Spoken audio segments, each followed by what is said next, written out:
विपदि धैर्यमथाभ्युदये क्षमा सदसि वाक्पटुता युधि विक्रमः यशसि चाभिरुचिर्व्यसनं श्रुतौ प्रकृतिसिद्धमिदं हि महात्मनाम्। नमस्कार मित्रों, मैं कमलेश कुमार आप सभी का संस्कृत साहित्य चैनल में स्वागत और अभिनंदन करता हूं। आज नीति शतक प्रणेता भर्तृहरि के विषय में चर्चा करेंगे और नीति शतक के कुछ लघुत्तरीय प्रश्न और सूक्तियों पर चर्चा करेंगे। भर्तृहरि का जीवन परिचय। संस्कृत साहित्य में संस्कृत के जो कवि हैं उनके जन्म स्थान, जन्मभूमि, जन्म समय के स्थान के विषय में प्रायः निश्चित नहीं है और भर्तृहरि भी वैसे ही उन्हीं में गिने जाते हैं। भर्तृहरि एक महान संस्कृत के कवि थे। भारतीय परंपरा के अनुसार भर्तृहरि मालवा प्रदेश के निवासी थे और जाति से क्षत्रिय थे। राजा भर्तृहरि का जन्म राजघराने में हुआ था और किंवदंती प्रचलित है कि भर्तृहरि विक्रम संवत के प्रवर्तक सम्राट चंद्रगुप्त विक्रमादित्य के अग्रज थे, बड़े भाई थे। कुछ विद्वान राजा भर्तृहरि का समय 78 ईस्वी को मानते हैं और कुछ विद्वान 544 ईस्वी को स्वीकार करते हैं। भर्तृहरि उज्जैनी के राजा थे। इनके पिता का नाम चंद्रसेन और इनकी पत्नी अनंगसेना और पिंगला थी। भर्तृहरि का रचना कार्य, कृतियाँ। भर्तृहरि की कृतियों का अन्वेषण करने से पता चलता है कि इन्होंने भर्तृहरि शतक नाम की एक मौलिक कृति का निर्माण किया था, जिसमें 3 शतक हैं: नीति शतक, श्रृंगार शतक और वैराग्य शतक। वाक्यपदियम के रचिता भी भर्तृहरि हैं और यह व्याकरण का ग्रंथ है, दार्शनिक ग्रंथ है। वाक्यपदियम ग्रंथ भी 3 खंडों में प्राप्त होता है। काव्य शैली। भर्तृहरि को संस्कृत परंपरा में मुक्तक काव्य परंपरा का अग्रणी कवि माना जाता है। अब आगे जाएंगे आप तो काव्य किसे कहते हैं। सबसे पहले बात होगी कि काव्य उसे कहते हैं जो कवि की कृति है।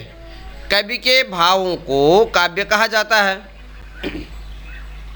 वह भी 2 प्रकार का होता है, दृश्य काव्य और श्रव्य काव्य। दृश्य काव्य में नाटक आ गए और श्रव्य काव्य में आपका पद्य, गद्य और चंपू आ गया। और फिर पद्य काव्य में आपके खंड काव्य, महाकाव्य और गीति काव्य आ जाता है। और उसी में गीति काव्य के अंतर्गत मुक्तक काव्य और प्रबंध काव्य आते हैं।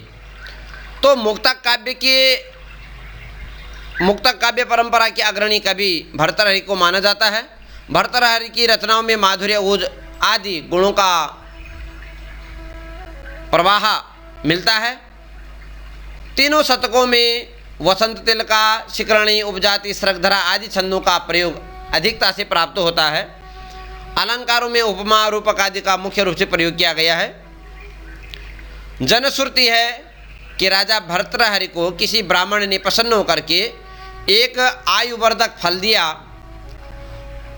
और राजा चिंतन करता है कि मैं इस फल को नहीं खाऊंगा, अपितु इस फल को रानी पद्माक्षी को प्रदान करूंगा, जिससे उसकी आयु बनी रहेगी। तो हर रानी को फल देता है और रानी ने भी वह फल नहीं खाया, उसने भी अपने प्रेमी अर्थात किसी दरोगा को वह फल दे दिया। और वह जो दरोगा रहता है वो भी रानी से प्रेम नहीं करता, वो भी उस फल को किसी वेश्या को देता है। और वो जो वेश्या होती है वह राजा से प्रेम करती, तो इसलिए वह कहती है कि राजा रहेगा तो प्रजा संतुष्ट सुखी रहेगी, इसलिए यह फल तो राजा को देना उचित है। तो जब वह फल राजा के पास आता है तो राजा पूछता है ये फल कहाँ से आता है। संपूर्ण वृत्तांत को जानकर राजा कहते हैं याम चिंतयामि सततम मयि सा विरक्ता साप्यन्यमिच्छति जनम सजनोऽन्यसक्तः अस्मत्कृते च परिशुष्यति काचिदन्या धिक्तां च तं च मदनं च इमां च मां च। नीति शतक के अंतर्गत कुछ लघुत्तरीय प्रश्न आए हैं, उनकी चर्चा करते हैं। नीति शतक के प्रणेता कौन हैं? तो राजा भर्तृहरि नीति शतक के प्रणेता हैं। अगला प्रश्न है संस्कृत साहित्य का काव्य क्षेत्र कितने भागों में विभक्त किया गया है? तो काव्य के दो भेद होते हैं मुख्य रूप से, दृश्य काव्य अर्थात तो देखा जाता है जैसे नाटक, और दूसरा है श्रव्य काव्य जो केवल सुना जाता है। फिर अगला प्रश्न है श्रव्य काव्य के कितने भेद हैं? श्रव्य काव्य के 3 भेद हैं, पद्य काव्य, गद्य काव्य और चंपू काव्य। फिर अगला प्रश्न है पद्य काव्य के कितने भेद हैं? 3 भेद हैं, महाकाव्य, खंड काव्य और गीत काव्य। महाकाव्य उसे कहते हैं जिसमें सर्गों से बंधा हुआ हो। सर्गबंधो महाकाव्यम तत्रैको नायकः सुरः। खंड काव्य किसे कहते हैं? तो जिसमें कोई कथा एक प्रदेश के अनुसार चलती है। गीत काव्य के कितने भेद हैं? तो गीत काव्य के 2 भेद हैं, मुक्तक काव्य और प्रबंध काव्य। मुक्तक काव्य किसे कहते हैं? तो मुक्तक काव्य उसे कहते हैं कि जिस रचना में प्रत्येक पद्य स्वतंत्र हो और वह स्वतंत्र होकर भी पूर्ण रस की अभिव्यक्ति करे, उसे क्या कहते हैं? मुक्तक काव्य कहते हैं। भर्तृहरि की तीनों शतक किस काव्य के अंतर्गत आते हैं? तो तीनों शतक, वैराग्य शतक हो, नीति शतक हो, श्रृंगार शतक हो, तीनों के तीनों क्या हैं? मुक्तक काव्य के अंतर्गत आते हैं। भर्तृहरि के कौन कौन शतक हैं? तो नीति शतक, श्रृंगार शतक और वैराग्य शतक। प्रत्येक में शतक का अर्थ है कि 100 श्लोक, तीनों में। भर्तृहरि की अन्य रचनाएं कौन कौन सी हैं? तो भर्तृहरि की अन्य रचनाएं वाक्यपदीयम जो व्याकरण का ग्रंथ है और दार्शनिक ग्रंथ है, और महाभाष्य पतंजलि कृत महाभाष्य के ऊपर भी टीका प्राप्त होती है। नीति शतक का प्रतिपाद्य विषय क्या है? तो नीति शतक का प्रतिपाद्य विषय व्यावहारिक उपदेशों को देना है। अगला प्रश्न है भर्तृहरि कहाँ के रहने वाले थे? तो भर्तृहरि मालवा के रहने वाले थे। अगला प्रश्न है भर्तृहरि के पिता का नाम क्या था? भर्तृहरि के पिता का नाम गंधर्वसेन है। नीति शतक का मंगलाचरण किस प्रकार का है? तो जैसे पहले बताया गया कि नीति शतक मंगलाचरण 3 प्रकार के होते हैं, नमस्कारात्मक, आशीर्वादात्मक और वस्तु निर्देशात्मक। तो जो नीति शतक का मंगलाचरण है वह कैसा है? नमस्कारात्मक है। कहते हैं कि दिक्कालाद्यनवच्छिन्नानंत चिन्मात्र मूर्तये स्वानुभूत्येक मानाया नमः शांताय तेजसे। अगला प्रश्न है भर्तृहरि की 2 पत्नियां कौन कौन सी हैं? तो पहले है पद्माक्षी जिसका दूसरा नाम अनंगसेना है और दूसरे पिंगला। अगला प्रश्न नीति शतक के मंगलाचरण में किसकी वंदना की गई है? तो नमः शांताय तेजसी, सर्व प्रकाशक परब्रह्म की स्तुति की गई है। अगला प्रश्न है, मत्सरग्रस्त कौन है? मत्सरग्रस्ता कहा? तो बोद्धारो मत्सरग्रस्ता, जो विद्वत वर्ग है वह क्या है? ईर्ष्याग्रस्त है। राजा वृंद अर्थात नृपवृंद किस वस्तु से मत्त है? तो अहंकार से मत्त है।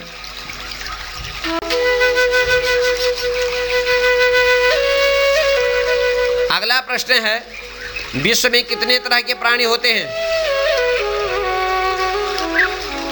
तो विश्व में कहते हैं कि 3 प्रकार के प्राणी है। अज्ञः, विशेषज्ञः, मूर्खश्च, 3 प्रकार के प्राणी है। तो अज्ञ कौन है? तो बोले सुखमाराध्य, जिनको प्रसन्नता, जिनको आसानी से सुखपूर्वक जिनको समझाया जा सकता है। और जो विशेषज्ञ हैं वो कैसे तरह के हैं? ओ सुखतरम आराध्यते, विशेषज्ञ जिनको सुखपूर्वक समझाया जा सकता है। मूर्ख कौन है? उसको समझाना सर्वथा असाध्य है, क्योंकि उसमें अहंकार है। अगला प्रश्न है, सुखपूर्वक किसे समझाया जा सकता है? तो अज्ञ, जो एक तो अज्ञ को आसानी से समझाया जा सकता है, सुखपूर्वक विशेषज्ञ जो जानता है। अगला प्रश्न है, विद्वानों की सभा में मौन आलम्बन किसका गुणकारी होता? तो मूर्खों का। अगला प्रश्न है कि किसकी दवा शास्त्रों में वर्णित नहीं है? तो कहते हैं कि सभी प्रकार की जो दवाएं हैं शास्त्रों में वर्णित हैं, परंतु मूर्ख की दवा उसका वर्णन शास्त्रों में प्राप्त नहीं होता है। अगला प्रश्न है, साहित्य, संगीत और कला से विहीन व्यक्ति कैसा होता है? तो कहते हैं सींग और पूंछ के बिना वह साक्षात पशु के तुल्य होता है। अगला प्रश्न है, जिन मनुष्यों ने न विद्या, न तप, न दान, न ज्ञान, न शील, न गुण, न धर्म किया, वे क्या हैं? जिनमें धर्म नहीं है वे मनुष्य क्या हैं? ते मर्त्यलोका भूभार भूताः मनुष्य रूपेण मृगाश्चरन्ति। तो वे मनुष्य क्या हैं? पृथ्वी पर भारत स्वरूप हैं और मनुष्य रूप में मृगों की तरह विचरण करते हैं। अगला प्रश्न है, एक भूषण जो सदैव स्थायी भूषण होता है वह क्या है? तो वाक् भूषणम भूषणम। तो वाणी ही एक ऐसा भूषण है जो निरंतर हमेशा बना रहता है। अगला प्रश्न है, विद्या विहीन मनुष्य क्या कहलाता है? तो पशु कहलाता है। अगला प्रश्न क्या है, विद्या क्या क्या वस्तुएं देती है? कि विद्या नाम नरस्य रूपमधिकम प्रच्छन्न गुप्तम धनम। तो विद्या रूप को प्रदान करती है, धन को देती है, विद्या भोग विलास को देती है, यश को देती है, सुख को देती है। विद्या प्रदेश में बंधुजन के समान काम करती है, देवता है, उत्कृष्ट देवता है। तो विद्या क्या है? सब कुछ अभिलषित फलों को देती है। बुद्धि की मंदता दूर कर शक्ति का संचार, पाप को कौन दूर करता है? तो जाड्यम धियो हरति सिंचति वाचि सत्यम, पापान निवारयति योजयति हिताय। सत्संगति कथय किम न करोति पुंसाम। तो सत्संगति इनको दूर करती है। संसार में कितने तरह के मनुष्य हैं? तो संसार में 3 प्रकार के मनुष्य हैं भैया। कौन से? अधम, मध्यम और उत्तम। अगला प्रश्न है, निंदनीय व्यक्ति किसे कहा जाता है? तो जो औचित्य और अनौचित्य पर विचार नहीं करता है वह क्या है? निंदनीय व्यक्ति है। अगला प्रश्न है, सभी गुण कहाँ विद्यमान है? तो सर्वे गुणा कांचनमाश्रयन्ति। सभी गुण कांचन में, करुण में अर्थात धन में विद्यमान है। धन की कितनी गतियाँ होती है? दानम भोगो नाशः। धन की 3 गतियाँ होती है, दान, दूसरा भोग, तीसरा नाश। जो न दान करता है न भोग करता है उसकी तीसरी गति होती है अर्थात नाश। इन पुरुषों की मैत्री निरंतर बढ़ती रहती है। तो सत्पुरुषों की मैत्री निरंतर बढ़ती रहती है। अगला प्रश्न है, आलस्य किसके शरीर का महान रिपु है? तो आलस्य मनुष्य के शरीर का महान शत्रु है। कानों की शोभा कैसे होती है? तो कानों की शोभा कुंडल धारण करने से नहीं होती है। कानों की शोभा शास्त्र श्रवण करने से होती है। नीति शतक के प्रमुख सूक्तियां, विभूषण मौनम पंडितानाम। सूक्ति का संदर्भ है, आप ऐसे कर सकते हैं कि यह सूक्ति भर्तृहरि प्रणीत नीति शतक से ली गई है। इस सूक्ति में मूर्ख के विषय में कहा गया है। व्याख्या, तो बोले सर्व जहाँ विद्वान लोग रहते हैं ऐसे समाज में मूर्खों का मौन रहना ही क्या है? आभूषण होता है। यदि वो बोलने लग जाएंगे तो उनकी पोल पट्टी खुल जाएगी। अगली सूक्ति है, सर्वस्योषधमस्ति शास्त्रभीतम मूर्खस्य नास्त्योषधम। इसकी भी उसी तरह संदर्भ प्रसंग होगा। शास्त्रों में सभी प्रकार की औषधि कही गई है, परंतु मूर्ख के लिए कोई औषधि नहीं है। अगली सूक्ति है, साहित्य संगीत कला विहीनः साक्षात पशुपुच्छ विषाणहीनः। साहित्य संगीत और कला से विहीन व्यक्ति बिना सिंह और पुच्छ के साक्षात पशुतुल्य होता है। अगली सूक्ति है, चीयन्ते खलु भूषणानि सततम वाग्भूषणम भूषणम। सभी भूषण शैताओं को प्राप्त हो जाते हैं, परंतु वाणी एक ऐसा भूषण है जो सदैव बनी रहती है। अगली सूक्ति है, विद्या राजसु पूज्यते न तो धनम विद्या विहीन पशु। विद्या सर्वत्र पूजनीय होती है, धन नहीं। अतः जो विद्या से विहीन है वह क्या है? पशुतुल्य है। अगली सूक्ति है, सत्संगति कथय किम न करोति पुंसाम। सत्संगति पुरुष का क्या नहीं करती है, तो सब कुछ करने में समर्थ है। अगली सूक्ति है, सर्वे गुणा कांचनमाश्रयन्ति।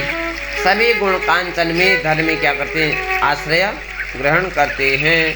अगली सूक्ति है, आलस्य में मनुष्याणाम शरीरस्थो महान रिपुः। आलस्य मनुष्यों के शरीर का महान शत्रु है। अगली सूक्ति है, लोका अपश्यत दैवमेव हि नृणाम वृद्धोक्षये कारणम। लोक में देखा जाता है कि भाग्य ही क्या करता है? उन्नति और अवन्नति का क्या है? कारण होता है। अगली सूक्ति है, यत् पूर्वम विधिना ललाट लिखितम तन्मार्जितुम कक्षमः।